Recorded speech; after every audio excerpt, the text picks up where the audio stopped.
Light. Everyone knows about the light. What is light? Anyone? What do you mean by the light?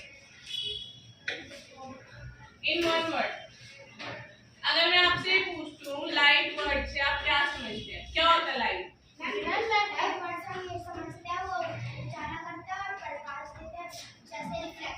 Okay, और आप बताओ?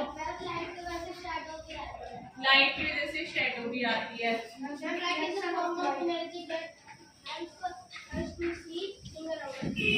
Light is the form of energy which helps us to see things around us.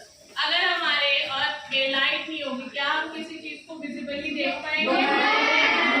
ठीक है, तो light में phenomena होता है reflection.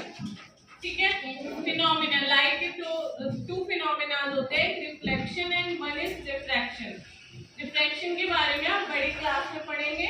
Okay, reflection में बेसिकली क्या होता है, हमारा जो सोर्स ऑफ लाइट होता है, हमारा प्राइमरी सोर्स ऑफ लाइट क्या है? ठीक है, बेसिक प्राइमरी या फर्स्ट सोर्स ऑफ लाइट हमारा कौन सा है?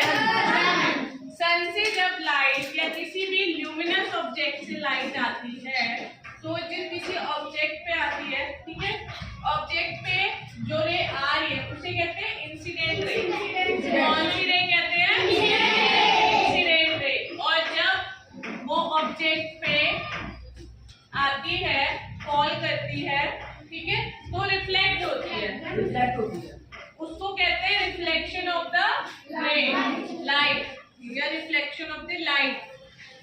ओके, तो हमें पता लगा जो लाइट से प्राइमरी सोर्स ऑफ लाइट या किसी सोर्स ऑफ लाइट से एक सिंगल रे आ रही है, वैसे मल्टीपल आती है। ठीक है, अभी हम सिंगल को लेके बात कर रहे हैं, तो उस रे को कहते हैं इंसिडेंट रे।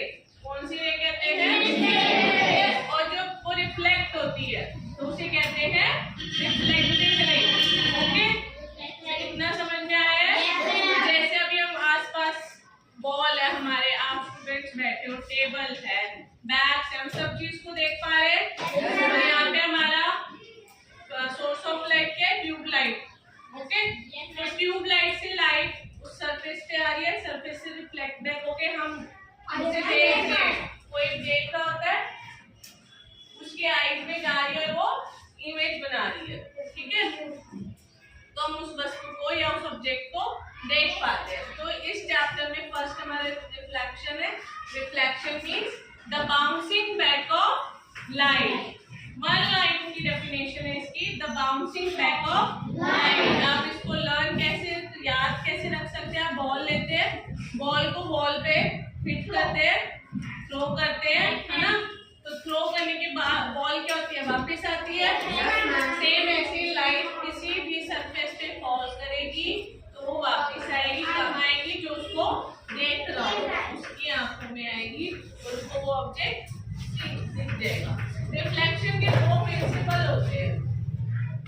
ओके, पहला प्रिंसिपल होता है रिफ्लेक्टेड रे इज ऑलवेज, जब ये रिफ्लेक्शन हो रही है तो सरफेस और इंसिडेंट रे के बीच में कोई एंगल बना रही है, इस एंगल को कहते हैं इंसिडेंट एंगल। Incident angle. और ये जो मैंने डॉट डॉट लाइन बनाई है ये हमारा परपेंडिकुलर अक्रॉस द सरफेस है। ओके, इसको कहते हैं नॉर्मल।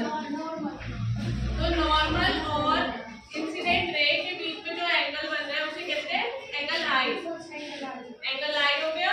और रिफ्लेक्टेड रे और नॉर्मल के बीच में जो एंगल बन रहा है उसको कहते हैं एंगल आर।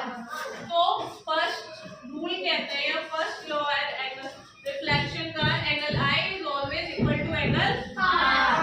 Okay, always. अगर लाइट हमारी 30 डिग्री से फॉल कर रही है तो कितने पे रिफ्लेक्ट होगी? 30 पे। 40 से कर रही है तो 40, 90 से कर रही है तो 90, 75 से कर रही है तो ऑलवेज। ये याद रखना, ये आपका 9th क्लास में भी हेल्प करेगा। सेकेंड हमारा रूल है, ये सेकेंड हमारा लॉ है कि ये सारी लाइट एंगल ऑफ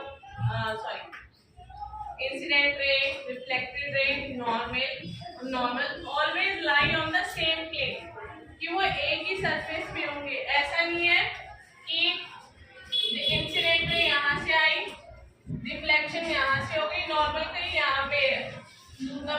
होगा, ठीक है। आ रही है ना, अगर इंसिडेंट रे आ रही है, इसी पॉइंट से रिफ्लेक्शन होगा, इसी पॉइंट पे एक नॉर्मल होगी, ओके, ऑलवेज, ठीक है। तो हम क्या लिखेंगे, इंसिडेंट रे। ये मोस्ट इंपॉर्टेंट हमारे लॉज है जो पेपर में पूछे भी जाते हैं। Reflected ray, normal, all lie, बोलो all lie on the same plane, ठीक है। ये बाद में सब नोट डाउन कर लेंगे। अब हम बात कर रहे हैं नेक्स्ट कॉन्सेप्ट की। इसमें आपका एक दो टाइप के लेंस आते हैं, एक आता है हमारा कॉन्केव